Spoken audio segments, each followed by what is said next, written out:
قرآن پاک میں ایک ایسی آیت ہے جس کے متعلق یہودی کہتے ہیں کہ اگر یہ آیت ہمارے دین میں داخل ہوئی ہوتی یا ہماری کتاب میں اتری ہوتی تو ہم اس کو عید کا دن منا لیتے۔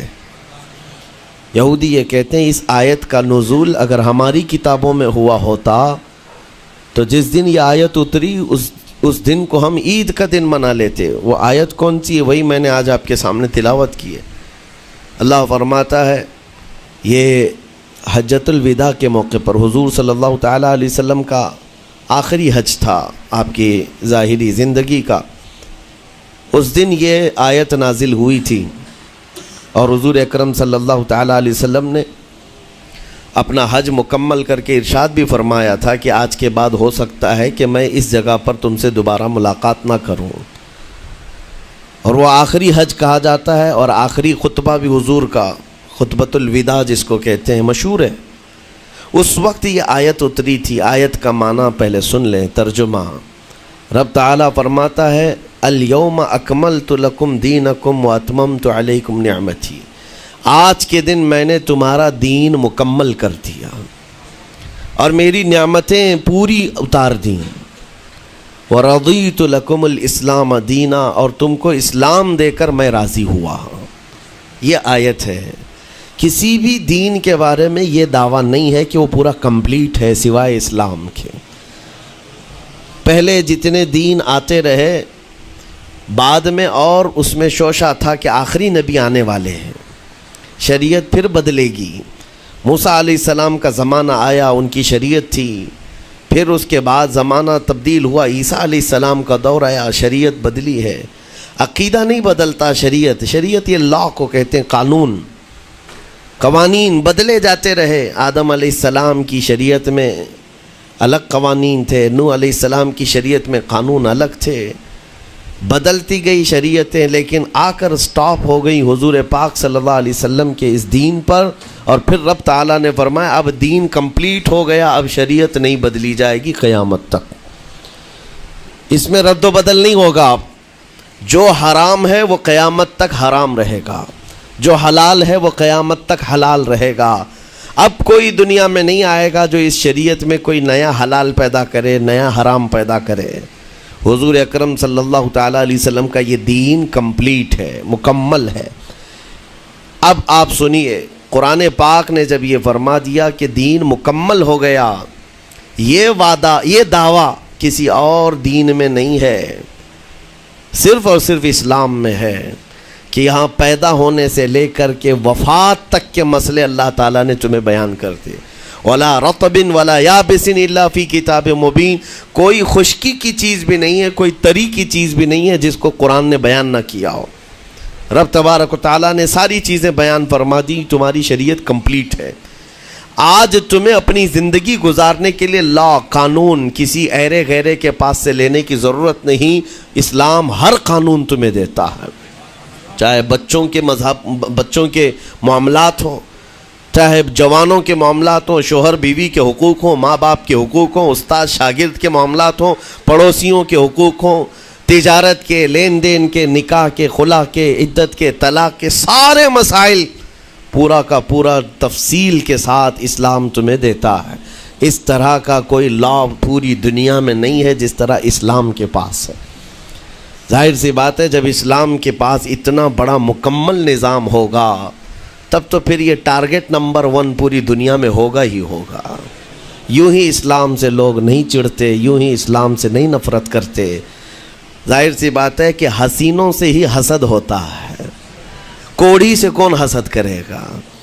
جس کو کوڑ کی بیماری ہو اس سے کوئی حسد نہیں کرتا۔ ایک حسین دوسرے حسین سے بھی نفرت کرتا ہے، حسد کرتا ہے، یا کم صورت والا اچھی صورت والے سے حسد فطری طور پر کرتا ہے۔ اسی لیے محاورہ کہا گیا ہے کہ حسینوں سے حسد ہوتا ہے، تو اسلام میں جو حسن ہے تو جتنے جلنے والے ہیں اتنے زیادہ حسد کرنے والے پیدا ہوتے ہی رہیں گے۔ اب آپ کے لیے یہ فخر کی بات ہے کہ دنیا جسے ٹارگٹ نمبر 1 کہتی ہے، جس سے چڑھتی ہے اور جلتی ہے، الحمدللہ رب تبارک و تعالیٰ نے وہ دین ہمیں عطا فرمایا۔ وہ اس لیے نہیں ہے کہ لوگوں کے چڑھنے کی وجہ سے میں فخر کر رہا ہوں، اس لیے کہ میرے دین کے علاوہ کوئی دین ایسا نہیں جو یہ دعویٰ کر سکے کہ ہم کمپلیٹ لا رکھتے ہیں، صرف اور صرف اسلام کے پاس ہے۔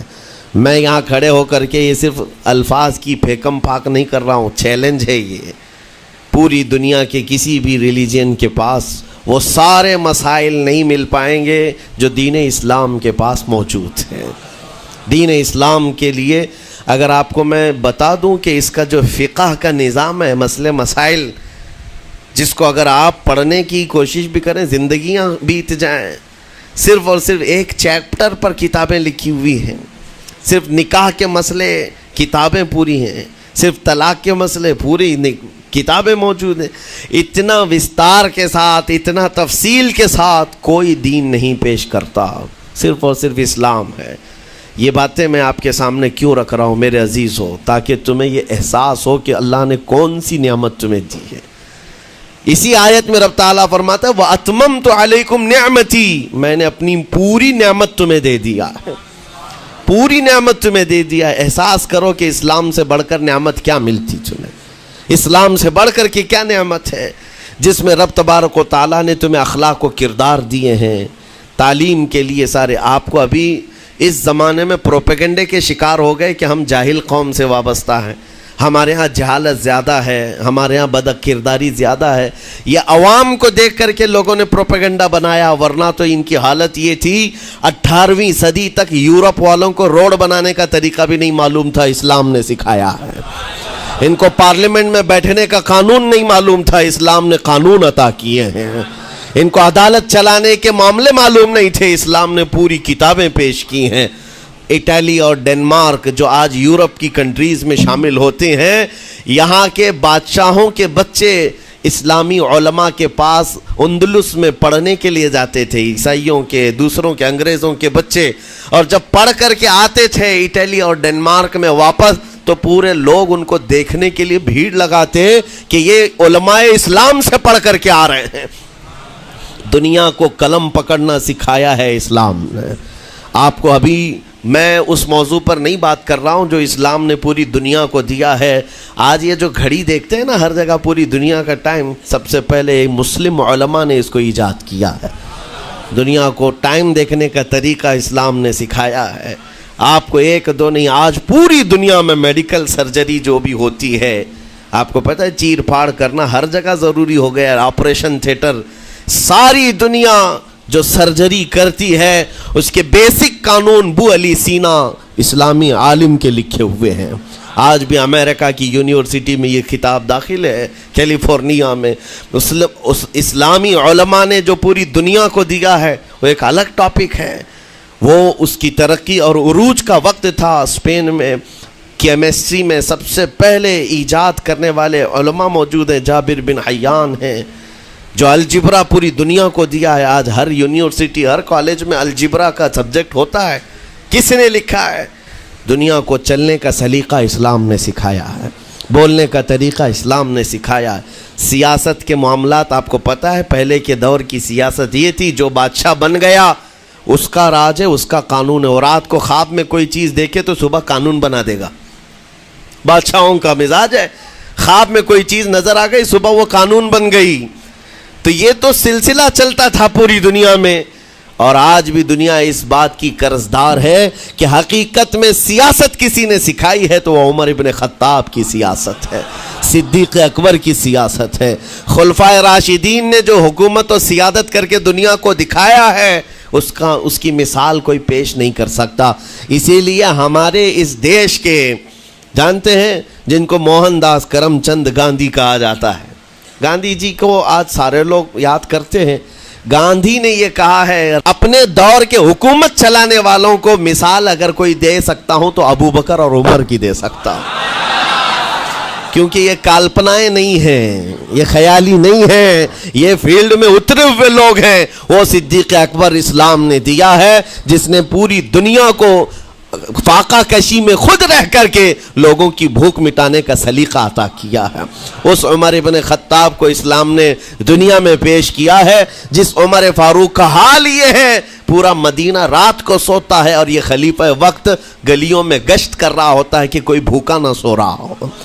آپ کو پتہ ہے وہ عمر ابن خطاب رات کے وقت گزرتے ہوئے ایک گھر کے قریب سے جا رہے ہیں تو دیکھا ایک مرد باہر بیٹھا ہوا ہے, اندر سے رونے کی آواز آ رہی ہے. اس کے مرد سے پوچھا آپ نے, وہ نہیں پہچانتا تھا, آپ کبھی حجاب ڈالتے کبھی پردہ ڈالتے اور رات کو گلیوں میں مدینے کے گشت کر رہے ہوتے.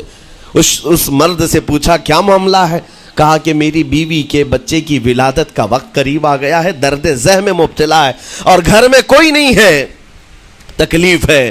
جانتے ہو حضرت عمر فاروق رضی اللہ تعالیٰ عنہ اپنے گھر سے اپنی بیوی کو, اپنی بیٹی کو, اپنی بہو کو بلوایا اور کہا جاؤ یہاں پر گھر میں بچے کی ولادت ہونے والی ہے, اس کی تیمارداری کرو. صبح تک خلیفۃ المسلمین کے گھر کی عورتیں ایک غریب کے گھر کی عورت کی تیمارداری کر رہی ہیں. جب بچے کے ولادت کی آواز آئی, سب سے پہلے مبارکبادی دینے والے عمر ابن خطاب ہیں. اس سے کہتے ہیں بھائی تمہیں مبارک ہو, اللہ نے بیٹا عطا فرمایا. وہ خوش و خرم ہے کہ میرا کوئی رشتہ دار نہیں ہے, اجنبی رات کو آیا ہے اور مجھے مبارکبادی بھی دیا, میرے گھر کے سارے کام کاج بھی اٹھا لیا اور اپنی پیٹھ پر گھر سے بوریا لا کر کے آٹے اور راشن کا اس گھر میں پہنچایا اور کہا خوش و خرم رہو, اللہ نے تمہارے گھر میں برکت دی ہے. صبح اٹھ کر کے وہ لوگوں کو بتا رہا ہے اللہ نے رات کو ایک عجیب فرشتہ بھیجا, میرے گھر میں اکیلی عورت تھی, درد ذہ میں مبتلا تھی, 3 عورتیں بھی آئی اور ایک مرد بھی آیا, رات بھر میرے ساتھ بیٹھا رہا, مجھے کھلایا پلایا بھی, میرے گھر کی تیمارداری بھی کر کے گیا. لوگوں نے کہا جانتے ہو کون تھا وہ؟ عمر ابن خطاب امیر المومنین تھے. دنیا کو یہ سیاست کا سلیقہ دینے والا اسلام کا وہ عظیم سپہ سالار ہے. آج بھی آپ کو میں بتاؤں اٹلی میں اور ڈنمارک میں اور کچھ کنٹریز میں ایک دن منانے کا پرستاؤ پیش کیا جا رہا ہے. یہ نہیں کہہ رہا ہوں ریچرڈ کا یا ریمانڈ کا, کوئی جو بڑے بڑے ان کے سپہ سالار ہیں ان کا ایک دن منایا جائے گا جن کو مطلب کوئی بہت بڑا نوبل پرائز ملا ہو. میں یورپین کنٹریز کی بات کر رہا ہوں جہاں وہ اپنے بادشاہوں کے پیدائش کا دن یا ان کے کسی اینیورسری کو منانے کا پرستاؤ نہیں پیش کر رہے, بلکہ یورپ کی یہ 2 کنٹریاں ہیں جو یہ پرستاؤ پیش کر رہی ہیں کہ سال میں ایک دن ایسا منایا جائے جس کا نام صلاح الدین ایوبی ڈے ہونا چاہیے. یہ ہم نہیں کہہ رہے ہیں, دنیا آج بھی اس بات کو تسلیم کرتی ہے, صلاح الدین جیسا جرنیل دیکھا نہیں ہے.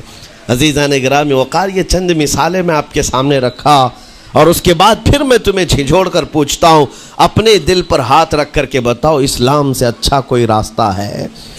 قرآن یہی کہتا ہے وَمَن يَبْتَغِ غَيْرَ الْإِسْلَامِ دِينًا فَلَن يُقْبَلَ مِنْهُ, جو اسلام کے علاوہ دوسرا راستہ لے کر کے آئے گا قیامت کے دن اس کا کوئی قبول نہیں کیا جائے گا, نہیں قبول کیا جائے گا, بلکہ وہ سب سے بڑے گھاٹے میں ہوگا, آخرت کے دن خسارہ اٹھانے والوں میں ہوگا. آج تمہارے پاس وہ عقل سلیم اللہ تعالیٰ نے دیا جس کو تھوڑی بہت شدھ بدھ ہونا, عقل کا استعمال کرتا ہو, وہ بھی اسلام کے متعلق سوچے گا کہ میرے دین میں اتنی اچھائیاں ہیں, آج تک رب تعالیٰ نے مجھے یہ پیشانی کسی کے سامنے جھکنے نہیں دیا.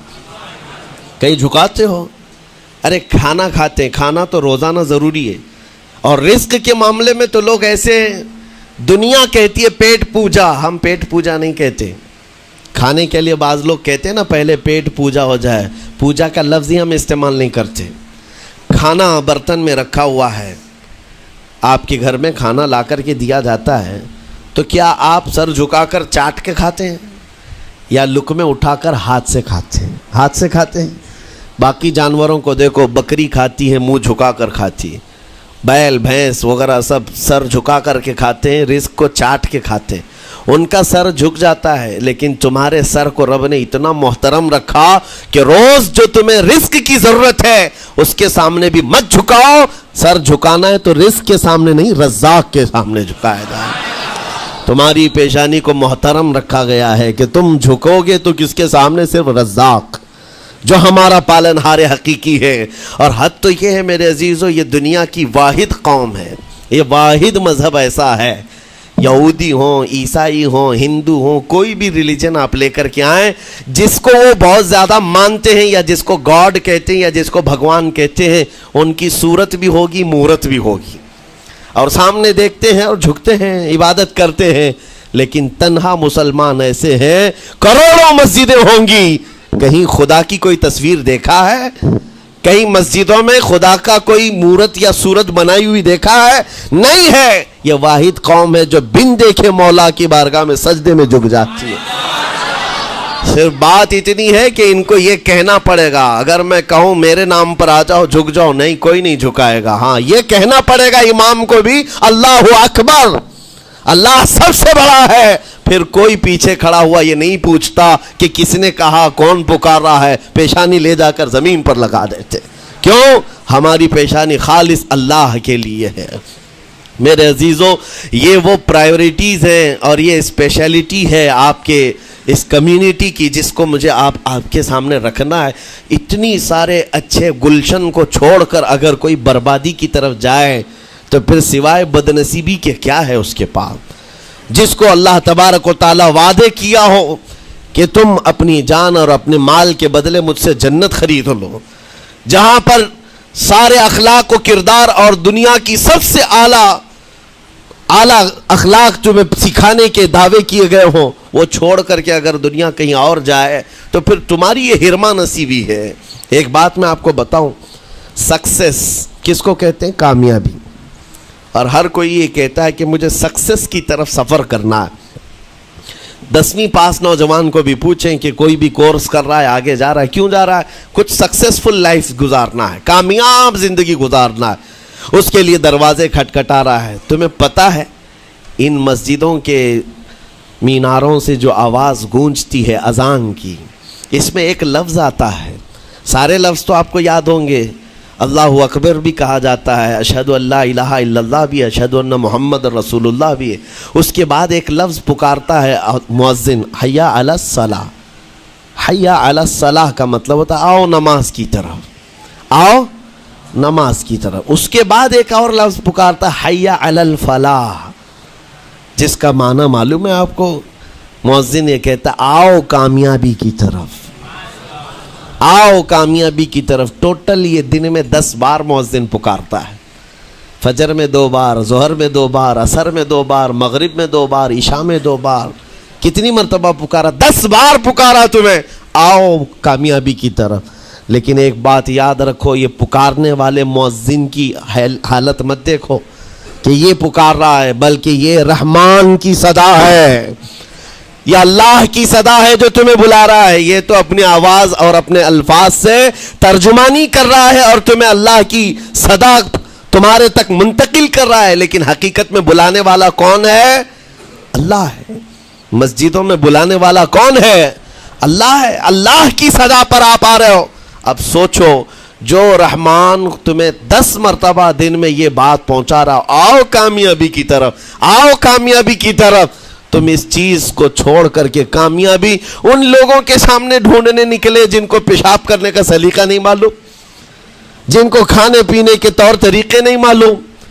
ان لوگوں کے پاس ہمارے بچے اگر کامیابی ڈھونڈیں گے تو بات یہی ہے، ٹوپی کو سر پر پہنو تو اچھا لگے گا، لیکن دوسری جگہ پہننے لگے تو بیوقوف کہیں گے، ظلم کر رہے ہو ٹوپی کے ساتھ.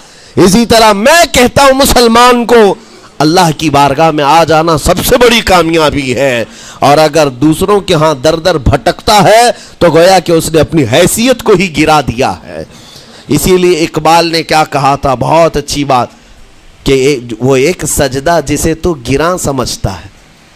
گراں کا مطلب کیا؟ بھاری. ایک سجدہ کرنے میں تو بھاری پن محسوس کرتا ہے. وہ ایک سجدہ جسے تو گراں سمجھتا ہے، ارے 1000 سجدوں سے دیتا ہے آدمی کو نجات. در در جھکنے سے تو تمہیں بچا لیتا ہے. اس کے سامنے بھی جھکا، نیتا کے سامنے بھی جھکا، سیٹ کے سامنے بھی جھکا، پولیس کے سامنے بھی جھکا، جج کے سامنے بھی جھکا، سب کے سامنے جھک رہا ہے. ایک سجدہ یہاں کر لے، مولا ہر سجدے سے تجھے آزاد کرتے. یہاں جھکنے والا پھر کہیں اور نہیں جھکتا.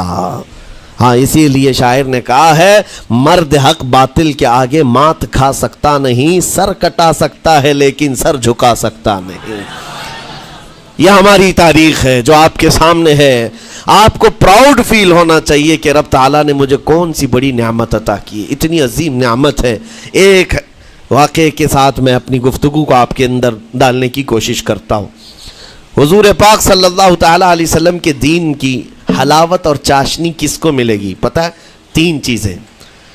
جو ایمان کی لذت جس کو ملتی ہے وہ پھر دوسری جگہ نہیں منہ مارتا، ادھر ادھر نہیں دیکھتا کہ کہاں کامیابی ہے، کہاں سکسیسفل ہے، بلکہ جس کو ایمان کی لذت ملی ہے وہ یہ سوچتا ہے کامیابی میرے نبی کے قدموں میں ہے، مجھے جو ملنا ہے وہ یہیں سے ملنا ہے۔ بریلی کے امام کہتے تھے یا رسول اللہ خلق کے حاکم ہو تم، رزق کے قاسم ہو تم، جو ملا تم سے ملا تم پہ کروڑوں درود، اور تم ہو حفیظ و مغیث یا رسول اللہ، تم ہو حفیظ و مغیث، کیا ہے وہ دشمن خبیث، تم ہو تو پھر خوف کیا، تم پہ کروڑوں درود۔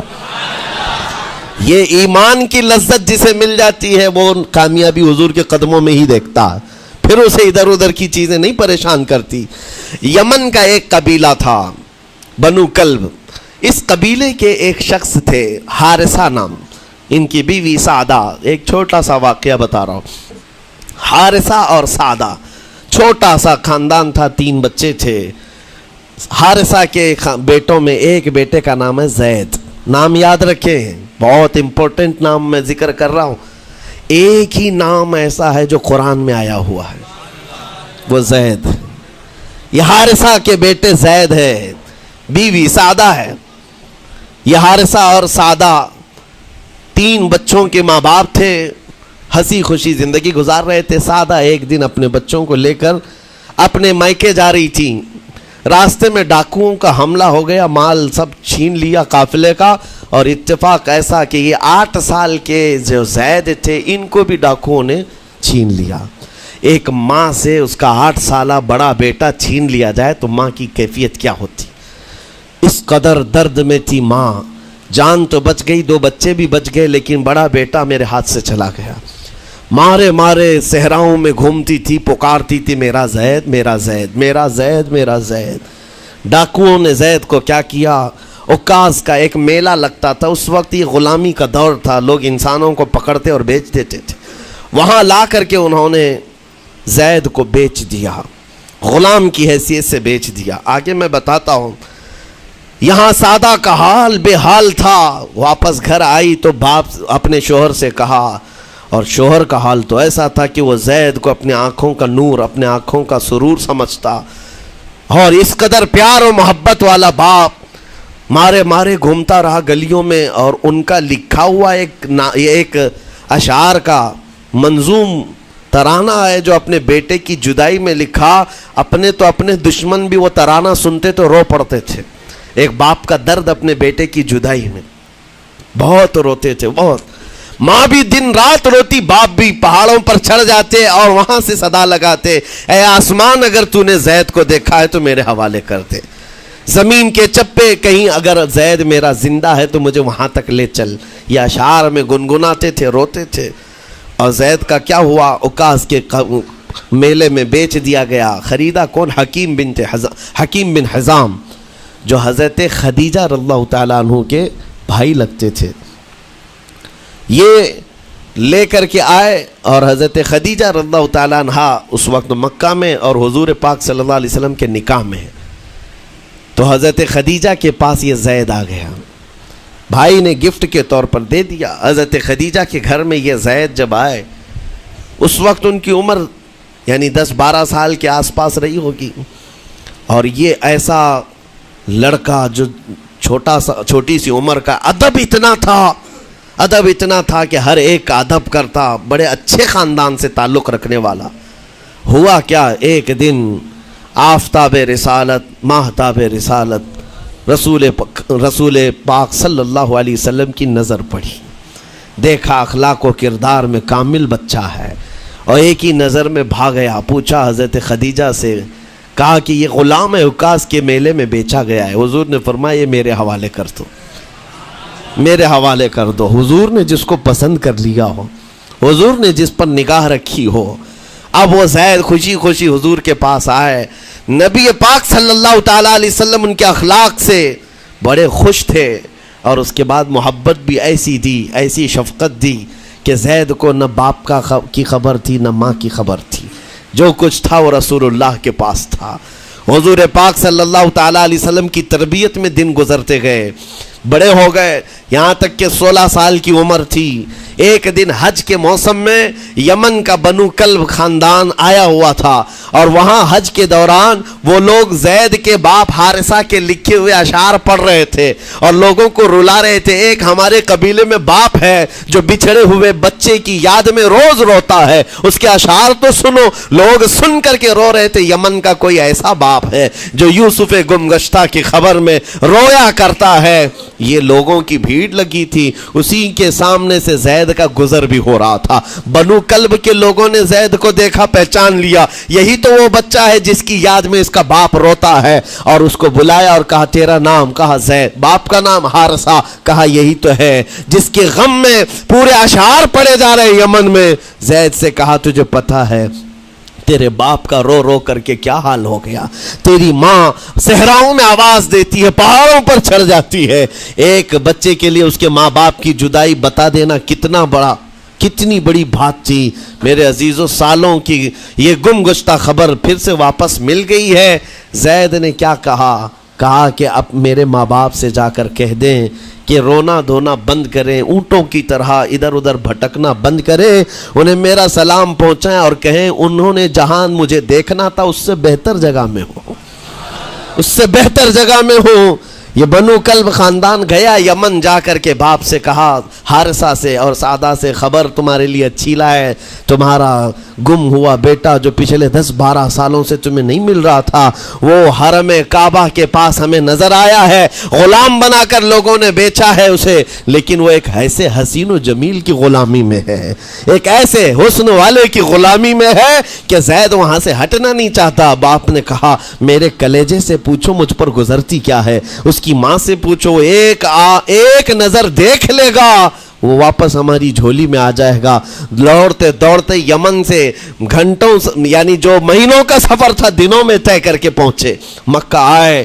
جیسے ہی آئے تو رسول پاک صلی اللہ علیہ وسلم کو ڈھونڈا، حضور پاک مل گئے تو دھاڑے مار مار کر باپ رونے لگا اور کہا کہ اے محمد صلی اللہ علیہ وسلم، ہم نے آپ کے متعلق سنا ہے یتیموں کے والی ہیں، آپ کا دل بہت بڑا ہے، مجھ باپ کے اوپر رحم کیجئے، برسوں سے اپنے بچے کے لیے ترس رہا ہے، میں اور میری بیوی تڑپتے ہیں، صحراؤں میں آواز دیتے ہیں۔ حضور نے پوچھا ہوا کیا ہے تمہارے ساتھ؟ کہا ہمارا بیٹا گم ہو گیا تھا، برسوں ہو گئے تھے، لیکن سنا ہے وہ یہاں رہتا ہے۔ حضور نے پوچھا کیا نام ہے اس کا؟ کہا زید اس کا نام ہے، میرا نام حارثہ ہے۔ حضور پاک صلی اللہ علیہ وسلم کے محبوب زید کے بارے میں پوچھ لیا، حضور جس سے خود محبت کرتے ہو، حضور جس سے محبت کرتے ہو، باپ نے پوچھ لیا۔ حضور نے فرمایا کہ ٹھیک ہے، میں ایک باپ کے کلیجے سے اس کے بیٹے کو الگ نہیں کر سکتا، ماں سے اس کے بیٹے کو جدا نہیں کر سکتا، لیکن بات اتنی ہے کہ زید کو بلایا جائے، فیصلہ اس کے ہاتھ میں ہے، فیصلہ اس کے ہاتھ میں ہے۔ میں زید کو بلاتا ہوں۔ غلام تھے اس وقت، حضرت زید کو بلایا گیا اور اس وقت بھری جوانی والا زید ہے۔ جیسی ہی آئے پہلی نظر باپ کو دیکھا، ماں کو دیکھا، ماں باپ تو چیخ پڑے ہمارا زید مل گیا، ہمارا زید مل گیا۔ لیکن کمال کی بات میں دیکھتا ہوں ایسی دیوانگی پوری دنیا میں نہیں ہے۔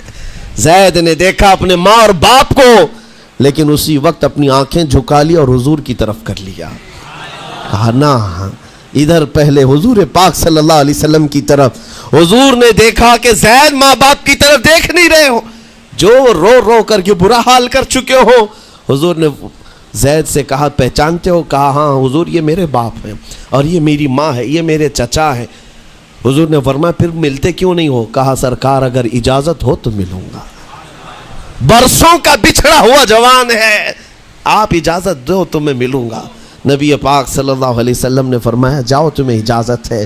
جیسی گئے اس منظر کو جو بیان کیا گیا ہے میرے عزیزوں، ہم پڑھتے ہیں تو آنکھیں بھیگ جاتی ہیں۔ ماں لپٹ کر کے اپنے بچے کو ہر جگہ چوم رہی ہو، باپ سینے سے لگا کر کے دھاڑے مار کر رو رہا ہو، پہلے تو غش کھا کر گر گیا تھا، پھر افاقہ ہوا، یہ دردناک منظر تھا۔ اس کے بعد زید بن حارثہ کو کیوں نہ تکلیف ہو، غم کیوں نہ ہو، ماں باپ بچھڑے ہوئے اتنے سالوں کے بعد دیکھنے کو ملے، دل پر کیا بیت رہی ہوگی۔ میری ماں وہی جو مجھے خشکیوں میں پالا کرتی، تریوں میں پالا کرتی، میرا باپ وہی جو خون پسینے کی کمائی سے مجھے کھلایا تھا، آج آ گیا ہے۔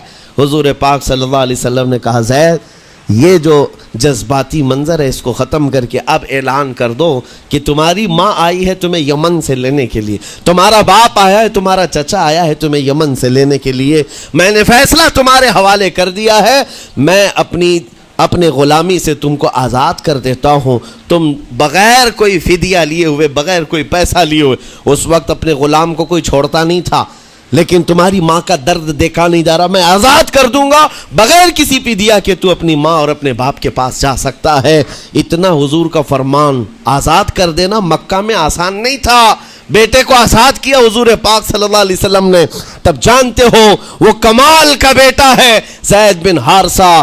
اسی وقت اپنی ماں کو دیکھتے ہیں، باپ کو دیکھتے ہیں، چچا کو دیکھتے ہیں، اور اس کے بعد مکہ والے یہ منظر دیکھنے کے لیے جمع تھے، مخاطب ہو کر کے کہتے ہیں اے سارے مکہ والوں گواہ ہو جاؤ، میں اپنی زندگی حضور محمد مصطفیٰ کے لیے وقف کر دیا ہے، میں نے محمد عربی صلی اللہ علیہ وسلم کے لیے زندگی وقف کر دی ہے، نہ مجھے یمن جانا ہے، نہ مجھے بنو کلب جانا ہے۔ ماں اور باپ دیکھتے رہ گئے۔ باپ نے پوچھا زید آزاد کیا گیا ہے اور آزادی کی زندگی کو چھوڑ کر تو غلامی کی زندگی کو قبول کر رہا ہے؟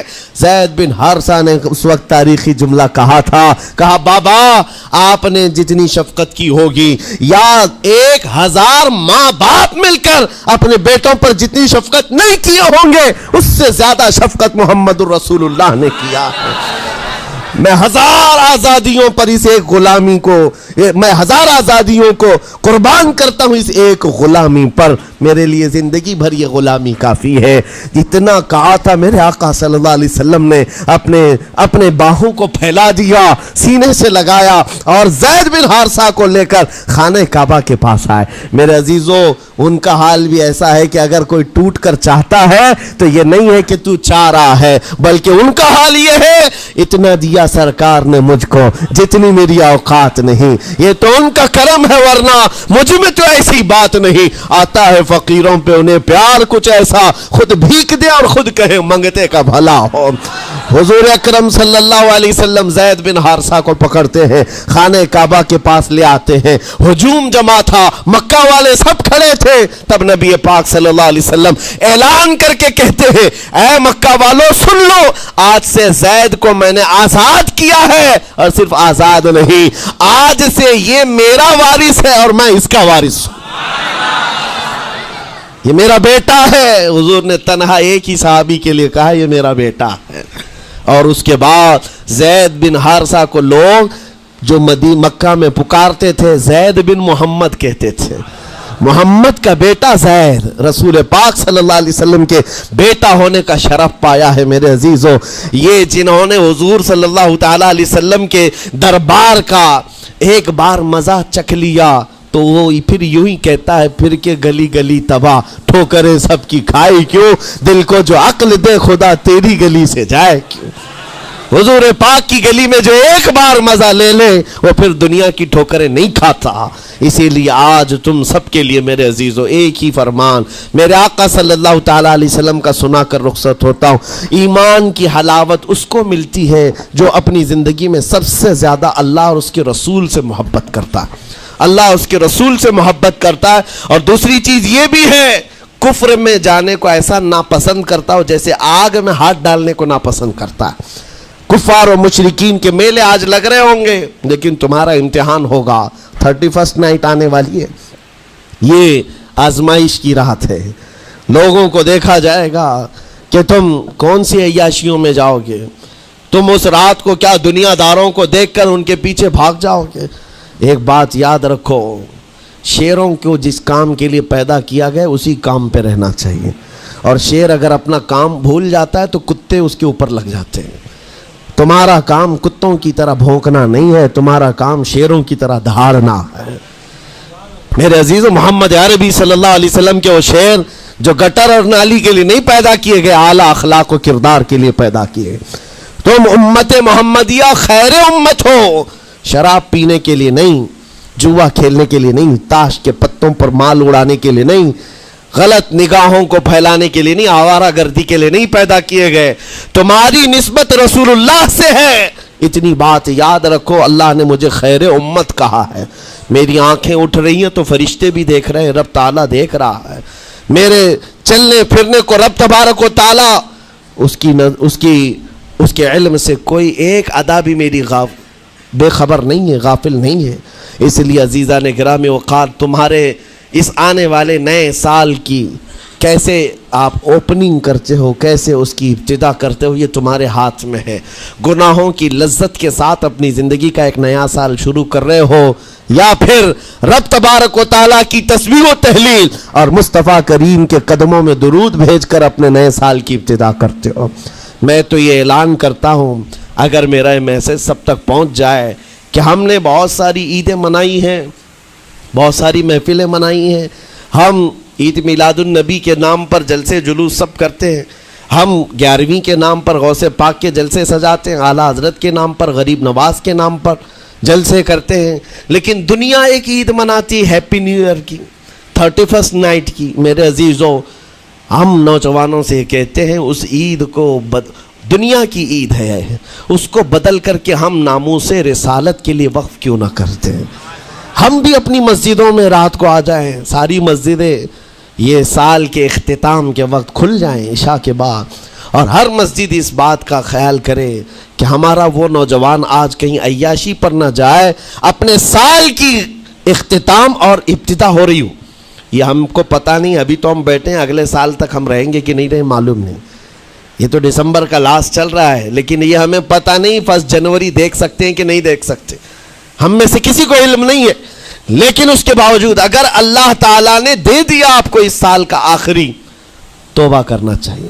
اے رب ذوالجلال، یہ پورا سال میرا جو بدکاریاں ہوئی ہیں، مجھ سے جو خرابیاں ہوئی ہیں، مجھ سے جو گناہ ہوئے ہیں، معاف کر دے۔ تو ایک نیا سال میری زندگی میں کھول رہا ہے، مولا پچھلے سال جو مجھ سے گناہ ہوئے، اس سال وہ گناہ نہ ہو۔ میں تیرے دربار میں پناہ مانگتا ہوں، تیرے دربار کی پناہ مانگتا ہوں ان تمام شیاطین کے شر و فساد سے جنہوں نے مجھے بدکار بنانے کی کوششیں کی ہیں۔ اگر اس رات تمہاری دعا قبول ہو گئی تو انشاءاللہ 2024 ہمارا ہے۔ لوگ آج بہت ساری بھوشمانیاں کر رہے ہیں، 2024 ان کا ہے، ان کا ہے۔ میں کہتا ہوں غلامان مصطفیٰ کا ہے۔ ہاں، سال کی ابتدا اگر حضور پاک کے نام سے کرو، درودوں کی خیرات اور درودوں کی ڈالیاں نچھاور کرو نبی کریم صلی اللہ تعالیٰ علیہ وسلم کی بارگاہ میں، اور اللہ سے مدد مانگو کہ مولا اس سال کی ابتدا ہم تیرے نام سے شروع کر رہے ہیں۔ انشاءاللہ یقین ہے میرے عزیزوں، جو دروازے بند ہیں وہ کھلیں گے ضرور، اور جو آفتیں آئی ہیں وہ ٹلیں گی ضرور۔ بس بات صرف اتنی ہے، قرآن بھی کہتا ہے، جس کی ترجمانی اقبال کرتا ہے کہ محمد سے وفا نے تو ہم تیرے ہیں، یہ جہاں چیز ہے کیا ہے، لوح و قلم تیرے ہیں۔ اللہ کریم کہنے سننے سے زیادہ عمل کی توفیق عطا فرمائے۔ نوجوانوں سے گزارش ہے، آج آپ یہاں پر تو پتہ نہیں ہے کمیٹی والے اس بات کی اجازت دیتے ہیں کہ نہیں دیتے، لیکن 31st نائٹ جو آئے گی، میری گزارش ہے کہ آپ مسجد کو کھلی رکھیں، اس رات یہاں ذکر کی محفل سجائی جائے۔ کریں گے انشاءاللہ؟ جو جہاں ہے وہ اپنی مسجدوں میں اس بات کا عہد کرے کہ آج ہم ذکر کریں گے، توبہ اور استغفار کریں، اور حضور پر درود پاک کی محفل سجائیں گے۔ اللہ تبارک و تعالیٰ آپ کے اس عزم کو قبول فرمائے۔ مولا کریم ہمیں رسول پاک صلی اللہ علیہ وسلم کے قدموں میں کامیابی ڈھونڈنے کی توفیق دے۔ مولا کریم بس اتنی دعا ہے کہ ہماری زندگی جب تک رہے تیرے نبی کے وفاداروں میں شمار فرما، اور بارگاہ مصطفیٰ میں یہ عریضہ ہے، یا رسول اللہ تیرے ٹکڑوں پہ پلے، غیر کی ٹھوکر پہ نہ ڈال، جھڑکیاں کھائیں کہاں چھوڑ کے صدقہ تیرا، تو جو چاہے تو میل میرے دل کے دھلے، کہ خدا دل نہیں کرتا کبھی میلا تیرا، گندے نکمے کمی مہنگے ہیں کوڑی کے 3، کون ہمیں پالتا تم پہ کروڑوں ضرور، بے ہنر و بے تمیز کس کو ہوئے ہیں عزیز، ایک تمہارے سوا تم پہ کروڑوں درود، تم ہو عفو و غفور، تم ہو عفو و غفور، بخش دو جرم و خطا تم پہ کروڑوں درود، کر کے تمہارے گناہ مانگے تمہاری پناہ، تم کہو دامن میں آ تم پہ کروڑوں درود۔ یا رسول اللہ دل بے چین ہے، بے قرار ہے، گناہ جب زیادہ ہوتے ہیں تو دلوں میں گھبراہٹ زیادہ ہوتی ہے، اور ان دلوں کی گھبراہٹ کا علاج ڈاکٹروں کی گولیوں اور انجیکشن سے نہیں ہے، ان دلوں کا قرار صرف اتنا ہے، یا رسول اللہ دل کرو ٹھنڈا میرا۔ وہ کفے پا چاند سا سینے پہ رکھ دو ذرا تم پہ کروڑوں درود. وآخر دعوانا الحمدللہ رب العالمین. السلام.